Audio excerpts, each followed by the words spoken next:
Block Drops. This week we cover EigenCloud, Cointelegraph going on-chain, the Blockworks Token Transparency Portal, and much more.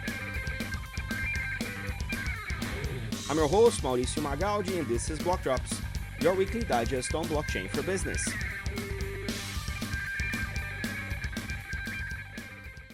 These news are not a form of endorsement, sponsorship, or encouragement for consumption, and are meant for educational purposes only. So, EigenLayer, the pioneer in probably one of the most relevant restaking platforms and multi-service Web3 platforms, announced the launch of EigenCloud this week. And EigenCloud will bundle a number of the traditional EigenLayer services to allow for a Web2-like experience for developers, allowing them to develop for the verifiable web. This is accompanied by a sale of $70 million US dollars worth of Eigen tokens from Eigen Labs to A16Z Crypto, crypto arm from Andreessen Horowitz. And EigenCloud will bundle a number of these things. So EigenLayer's AVS, Autonomous Verifiable Services platform, their EigenDA, which is a data availability layer, EigenVerify, that is a dispute resolution engine, and EigenCompute, that is the execution engine. And they'll all be brought together under the umbrella and be available for developers through the EigenCloud services. The goal for this platform is to give the devs all of the tools that they need to build Web2 applications and services that are verifiable and trustless. It's almost like taking Web3 concepts into the world of Web2. Web3, decentralized, trustless infrastructure, and Web2, centralized, trust assumption infrastructure. So now this comes as a mechanism to transform these applications into verifiable, programmable services through the EigenCloud.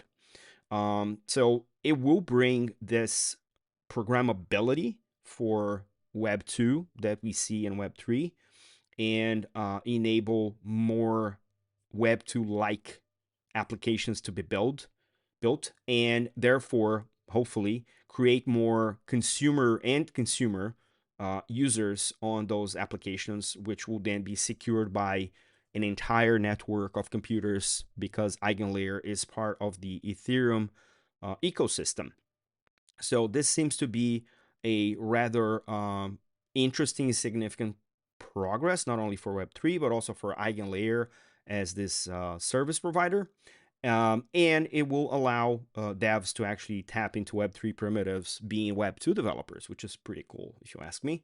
Right now, it's only available for select developers, but you can check out the link on the show notes to get more access and get in touch with EigenLayer if you're one of those Web2 crypto curious developers.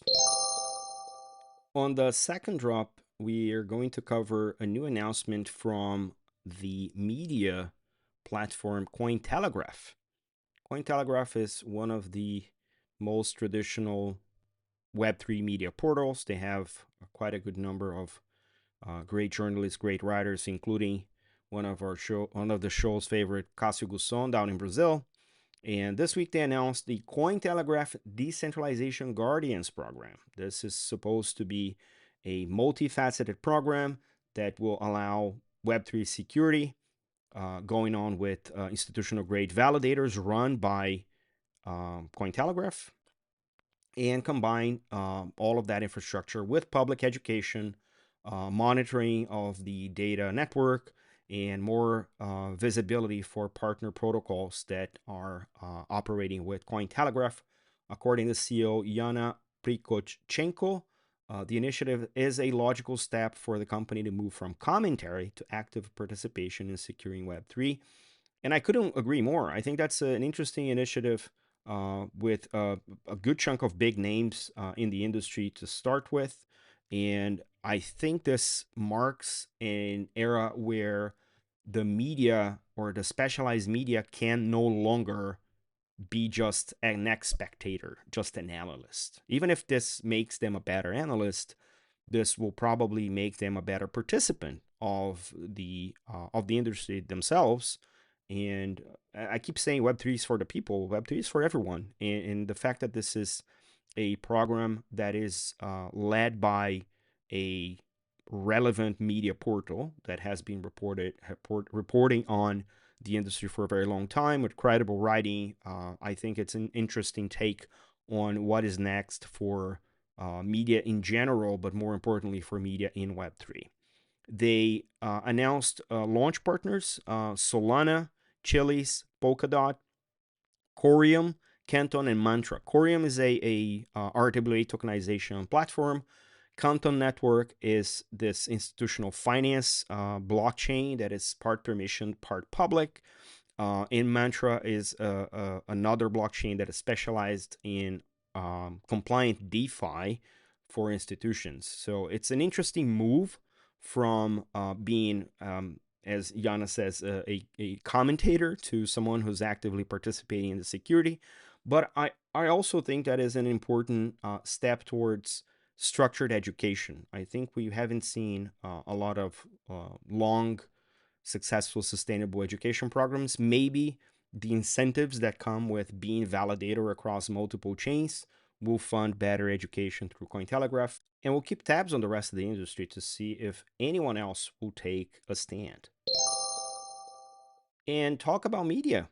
The next one is also very interesting, is the Token Transparency Portal, a framework created by Blockworks. Blockworks led by Jason Yanowitz, one of the most serious guys in the media side of Web3. And it's a very interesting take because the crypto market is absolutely lacking disclosure standards, transparency standards, and it's obviously something that makes it even harder. It's a worst. It worsens the user experience, be it an analyst like I am, or be it an investor or retail curious people. They are all going through the same cloudy, misty way of handling different tokens from different projects. So Blockworks is introducing this framework which helps to standardize those transparency standards, and it will serve as a source of token disclosure. Therefore, crypto projects will be able to use it to leverage the framework and earn trust and at least signal transparency to the industry and people who are interested. The framework has 18 criteria divided into 4 categories: project and team, financial disclosure, token supply, and market structure. And this will enable the projects to communicate what is essential to the market in a standardized way, will allow visibility on what they're operating on, what risks they're running, and of course, how they respond to that.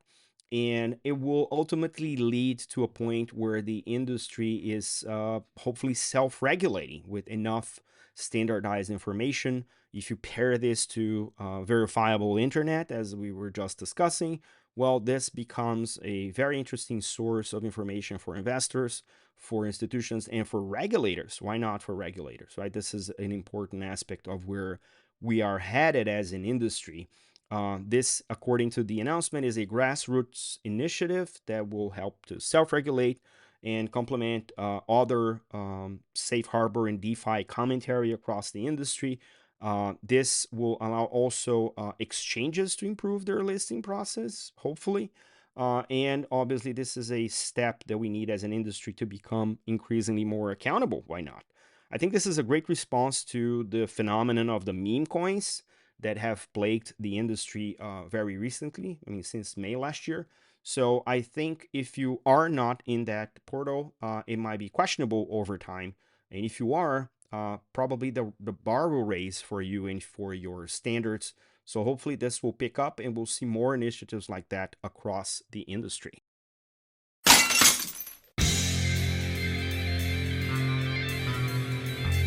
And in a week packed full of news, here's more.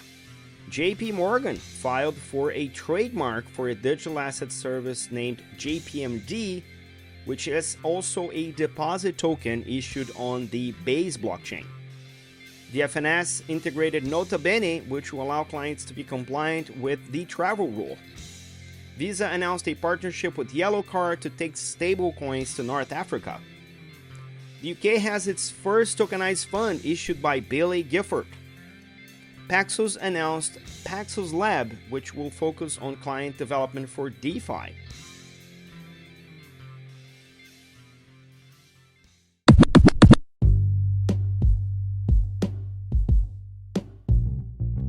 Catch us online. We're on Instagram at blockdropspodcast, on Twitter at blockdropspod or 0x Mauricio. We're on Lens at blockdrops.lens. We have a newsletter on LinkedIn. Write to us at blockdropspodcast@gmail.com, and you can listen to the Blockdrops podcast at Spotify, iColab, Faberbun Tech, and all of the other major streaming platforms. Yay! Shout out to the people who share the links you will find in the episode notes: Leandro Pereira, Ana Herrera, Andrew Samuel, Jason Janowitz, Clarice Hajej, Chris Maurice, Helen Disney, and Balme Kotecha. Don't forget to leave the ratings on your favorite player and check out the merch store at blockdropspodcast.xyz. This is all for today. Stay rare, stay weird, LFJ.